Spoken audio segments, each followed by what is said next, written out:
Hi, welcome to this video. In this video, we will demonstrate how patients can place a test order via CloudLIMS Patient Portal. A new patient needs to register to access the patient portal. To learn how a patient can register on the patient portal, watch the tutorial titled Learn How to Securely Deliver Test Reports to Patients via CloudLIMS Patient Portal Part 1. Post-registration, a patient needs to visit the patient portal and log in using their unique login credentials to place a test order.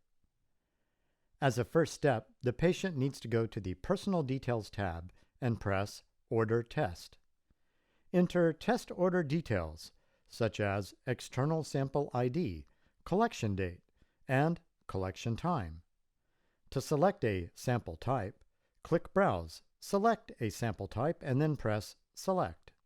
Now click Browse next to Test Ordered. Select one or more tests you would like to order and press Select. Press Submit to send your test request to the lab. Switch to Order Details after placing the test order to view and track the order details. Thank you for watching the video. For any suggestions or questions, please email us at support@cloudlims.com or call 1-302-789-0447.